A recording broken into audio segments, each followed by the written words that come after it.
रामेंद्र जी, जैसा कि एरियर को लेके आपके ज़िला कमांडेंट ने वादा किया था कि जुलाई में एरियर का भुगतान हो जाएगा, लेकिन जुलाई भी निकल गई और आज अगस्त के महीने का आखिरी दिन है।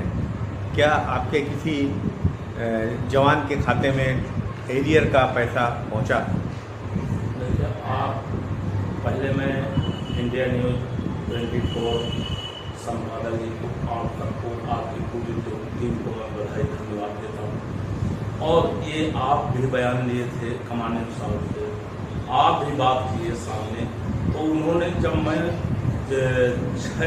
19/6/2021 को ज्ञापन श्रीमान डीएम लखनऊ को दिया, तो उसमें मैंने 10 दिन का टाइम दिया था, या 10 दिन के नहीं अंदर इस पर कोई जवाब हमारे कमांडेंट साहब देंगे। तो हम 29 तारीख को माननीय उच्च न्यायालय और सर्वोच्च न्यायालय और इन्होंने जो अनिल कुमार, श्रीमान अनिल कुमार, अपर मुख्य सचिव होमगार्ड उत्तर प्रदेश, इन्होंने शासनादेश जारी किया था और उसी के मुताबिक डीजी विजय कुमार जी जारी किए और उसी के मुताबिक अतुल कुमार, श्रीमान अतुल कुमार जिला कमांडेंट लखनऊ जारी किए कि सत्यापन हो चुका है, सरकार बजट दे ताकि समय से होमगार्ड जवानों के खातों में एरियर भेज दिया जाए। सरकार ना देर करते हुए हेडक्वार्टर को बजट पूरा उपलब्ध करा दिया। आज उसके बाद ये क्या किए, एक तो झूठे बोले कि सत्यापन, अब दोबारा फिर कहे सत्यापन के लिए महीनों लगा दिए कि अब सत्यापन नहीं, फिर सत्यापन। तो ये झूठ पर झूठ, शासनादेश भी झूठा, श्रीमान डीजी साहब का आदेश झूठा और हमारे कमांडेंट अतुल कुमार का भी आदेश निर्देश झूठा। तो लाली पापे बार बार दे रहे हैं, इसलिए दे रहे हैं होमगार्ड कहीं उबाल में ना आ जाए, जो कोई अनहोनी हो जाए। तो इनको ये कतई भ्रमित कर रहे हैं। ये धीरे धीरे आप देखिए, इन्होंने जब वहाँ वार्ता हुई तो इन्होंने कहा 10 जुलाई से 15 जुलाई के बीच में ये एरियर सबके खाते में पहुंच जाएगा, फिर भी नहीं पहुंचा। तो आप बीच में फोन पे बात किए, इन्होंने कहा अगस्त में 10 अगस्त 15 अगस्त तक हम हर हाल में सभी लखनऊ के जवानों के खातों में पैसा पहुंच जाएगा। अब आज उन्होंने अपनी फिर बदल दिए कि 30 करोड़ रुपया है और पूरा जब बजट आ जाएगा तो सबका पैसा भेज दिया जाएगा। अब ये धीरे धीरे क्या कर रहे हैं, चुनाव नजदीक आ रहा है, आचार संहिता लग जाए तो ये एरियर वाला काम खत्म हो जाए, फिर कहेंगे ये बजट चला गया चुनाव में खर्चा, अब जब आएगी सरकार देगी तभी मिल पाएगा। तो ये कुल मिला भ्रमित इसलिए कर रहे हैं कि यहाँ पर जैसे हमारे अब्दुल कुमार जी को सुना होगा कि वो ट्रांसफर के लिए लेटर दिए कि मैं आईएएस की तैयारी कर रहा हूँ, मुझे यहाँ से काम करो, तो ये घुमा दिए। उनको भ्रष्टाचार यहाँ का बहुत बड़ा दिखाई पड़ा, क्योंकि एक जवान उसी समय उसी डेट पर 3 जगह दिखाया जा रहा है। एक जवान को दे दिए 1 महीने के वेतन और 2 महीने उसी महीने का 2 जगह का इन्होंने अपने पास रख लिया अधिकारियों ने। तो अब वो कमांडेंट जो है इस बात को नहीं कह पा रहे हैं, लेकिन वो आईएएस तैयारी, तो इनको ना तो मुख्यालय इनका ट्रांसफर कर रहा और ना सरकार के बैठे अधिकारी, ना सरकार इनका ट्रांसफर यहाँ से कर रहा। वो चाहते हैं कि हमें लखनऊ से ट्रांसफर कर दिया जाए। मेन बात है जो बहुत बड़ा यहाँ भ्रष्टाचार हुआ है, इसलिए यहाँ से जाना चाहते हैं और इसलिए एक एरियर रुका हो। एक शासनादेश जारी हुआ है कि रनर और बीओ और निरीक्षक, जिसको इंस्पेक्टर कहते हैं, जिनको 70 से 80 हजार रुपया महीना मिलता है और वो महीने में 1 दिन आते हैं, सैन बना जाते थे। तो उस पर हम लोग आपके चैनल के माध्यम से आवाज उठाए तो इस पे सरकार तक खबर गई, तो ये शासनादेश लागू हुआ कि रनर और बीओ और निरीक्षक ये सब 8 घंटे वर्दी पर ड्यूटी देंगे थाने पर, और यदि जरूरत पड़ी तो लिखित भेजा जाएगा या वारंट किया जाएगा, तभी इनको वहां से रिलीव किया जाए। वो भी हर थाने पर वहां का थानेदार एक रजिस्टर अपना बनाए, जब आए तो इनकी आमद होनी चाहिए और वहीं पर रवानगी उनके साइन और सब कुछ होना चाहिए।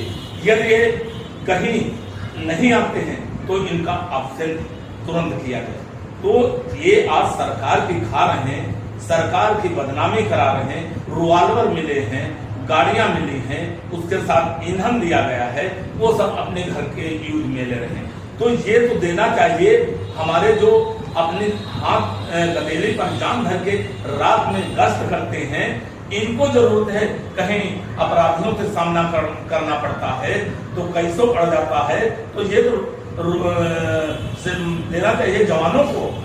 ये एकदम निरानर गलत है और अन्याय है। और सरकार को चाहिए कि और ये विभाग को कि कम से कम 70-80 हजार रुपया तनख्वाह सरकार दे रही, तो 8 घंटे इनसे ड्यूटी अब लिया जाए।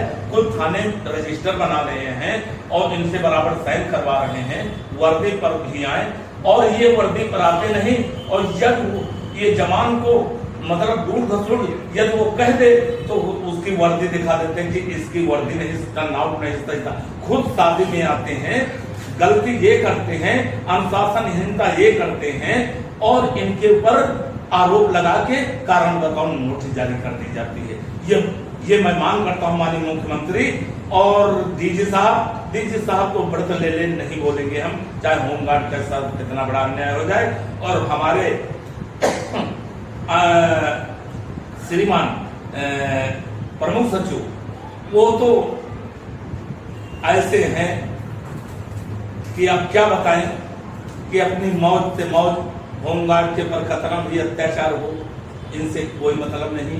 क्यों? सवेरे इनको सोते ही सलूट मिलता है और सोते ही यानी डिब्बा पहुंच जाते हैं। उस डिब्बे में जिसका वजनपन ज्यादा होता है उसको मन चाहे जगह जो मन चाहे वो करे, सब माफ करे। ये चल रहा हमारे विभाग में सब कुछ।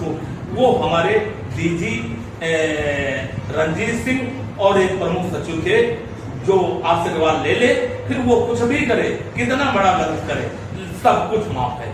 वो मतलब सरकार माननीय मुख्यमंत्री को ऐसी सम्मोहन विद्या डाल के अपने उसमें ले लिए, वो सफेद झूठ के बोल के और वो जो चाहते हैं वो माननीय मुख्यमंत्री जी से करवा लेते हैं और माफ करवा लेते हैं। ये होमगार्ड जो रात दिन वो मर रहा है, खून पसीना गला रहा, उसकी तरफ कोई ध्यान नहीं। तो ये बहुत अन्याय हो रहा और इस पे अभी हम आगे माननीय मुख्यमंत्री तक अवगत कराएंगे इन सब चीजों से। ये बहुत ही गंभीर विषय है। आपके यहाँ भर्ती जो होने वाली है उसके बारे में क्या कहेंगे? और जब तक 100% ड्यूटी का शासन आदेश नहीं जारी करेंगे तब तक एसोसिएशन भर्ती तो नहीं होने देगी, ये मैं ठान रखा हूँ। और 5 बार इन्होंने भर्ती करने के, ये सिर्फ एक अपना रास्ता पैदावार का ये निजी फायदे के लिए भर्ती करने जा रहे हैं। और ये भर्ती हम इनकी तिजोरियां नहीं भरने देंगे, भर्ती तो कतई नहीं होने देंगे। अभी हम ये सब लिखा पढ़ी करके भेज रहा हूँ। यदि नहीं तो मैं कोर्ट की शरण लूंगा और कानून तोड़ने वाले को खामियाजा इसका भुगतना पड़ेगा। मैं ये इसमें भी जाऊंगा जो हमारा एरियर नहीं दे रहे हैं, 2 साल और लेट कर दिए हैं, इसमें मैं लेट इंटेक तक ले लूंगा। और मैं जवानों से कहूंगा कि यदि आप अपना हक और अधिकार और एरियर समय से लेना चाहते हैं तो आगे आए बढ़ के और कमर कस लें। और नहीं तो ये धीरे धीरे आचार संहिता आ रही और आचार संहिता लग गई तो ये भूल जाइए, अपना एरियर भूल जाइए। आज आप अगर साथ सहयोग देंगे तो मैं 10 कदम आपसे अग्रणी मिलूंगा। और यदि नहीं तो फिर मेरे सामने मजबूरी है, फिर तो ये मनमानी आप बढ़ावा बैठने का दे रहे। अपने हक अधिकार के लड़ना चाहिए और आगे आना चाहिए। और सबका इस हिंदुस्तान में, ये भारत में, भारत के नागरिक हैं, सबका अपनी रोजी रोटी मांगने का और रोटी मांगने का अधिकार है, कोई अपराध नहीं है। जय हिंद, जय भारत। प्रदेश अध्यक्ष रामेंद्र कुमार यादव। जय जवान जय किसान।